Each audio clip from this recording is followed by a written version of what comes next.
Father's Day. Bye. Bye. What's your name? Bye. His shirt is Curious George. It says Be Curious. Then it has 4 different Curious Georges.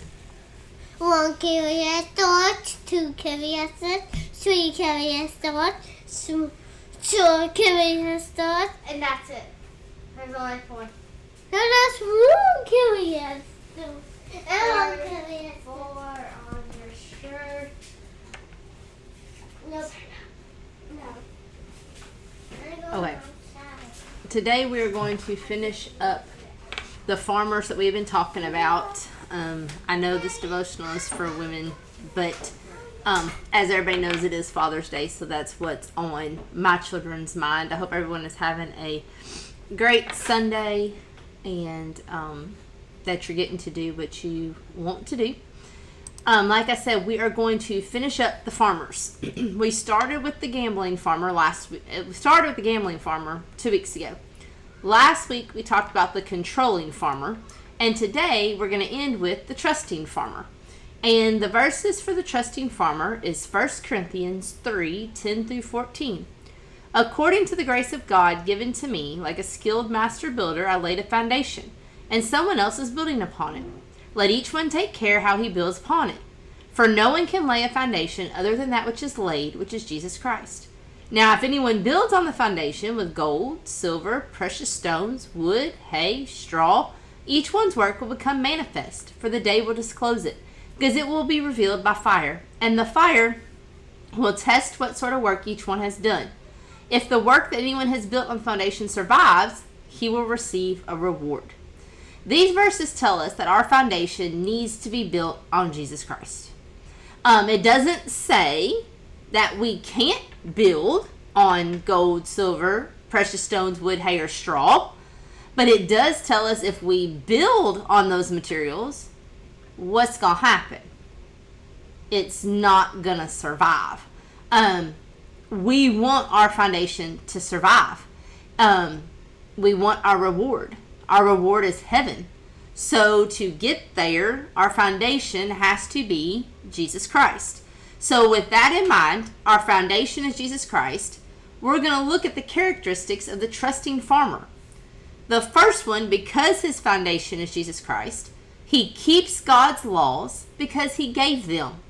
Notice, this farmer didn't say he keeps the laws because he likes them, he agrees with them, he believes them.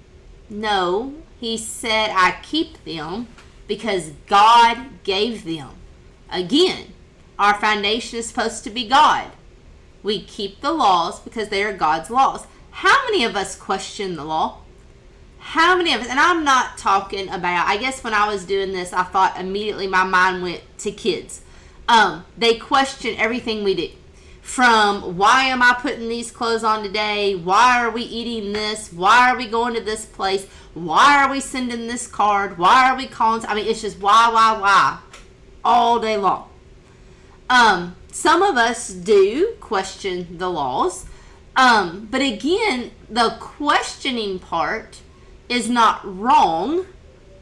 It's whether we choose to obey them that gets us in trouble. We are called to obey the laws. And I heard this, and I don't know where I heard it, and it has always stuck with me, and you all have probably heard it. No matter, and they're pertaining to not our current president. This was several years ago that I heard it. But whoever our president is, whether we like them, whether we can't stand them, we need to respect them. Why? Respect their position. If they make a law, we have to follow it.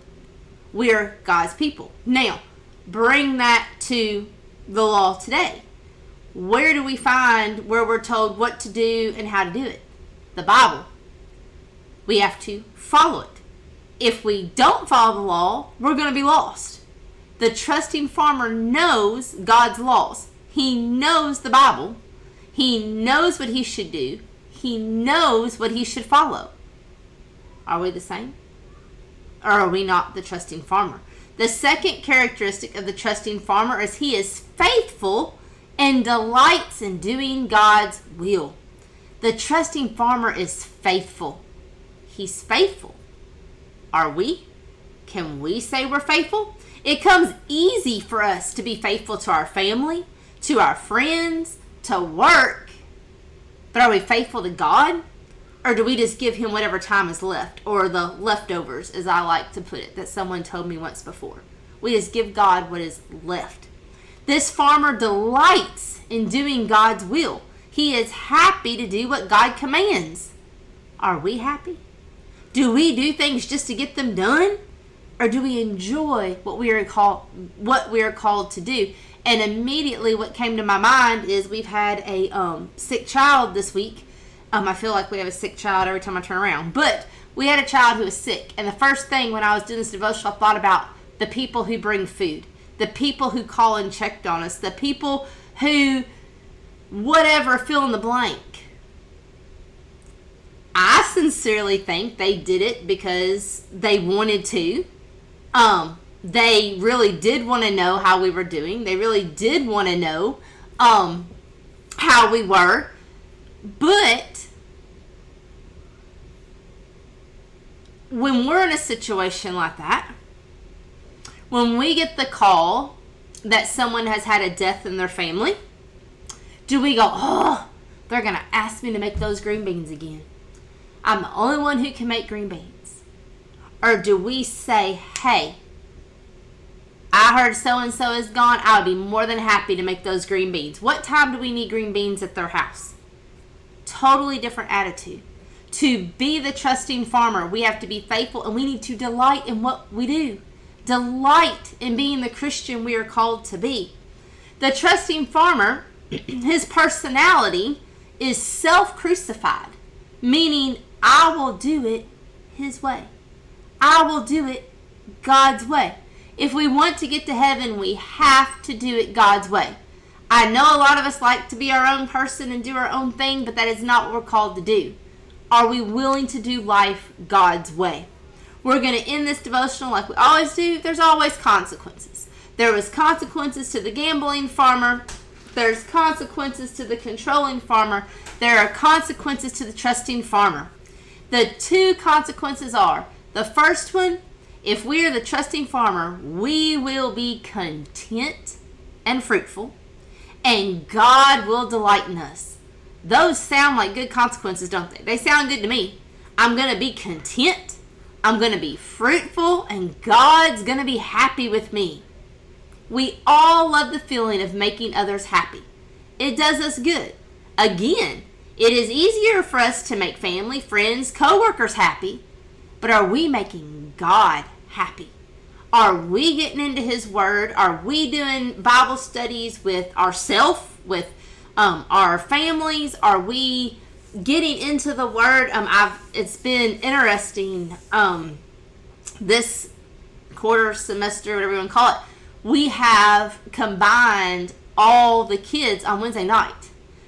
And it amazes me, number one, how much they know, because they do listen, whether you think they do or you don't think they do. They do listen. But how much, if you say something that they don't know, like for example, we talked about Balaam the talking donkey a couple weeks ago. We were talking about it. We did the ABCs of the Bible, and we threw out as many things as we could think of for each letter of the alphabet. And when B came up, I threw out Balaam. And they're like, Balaam?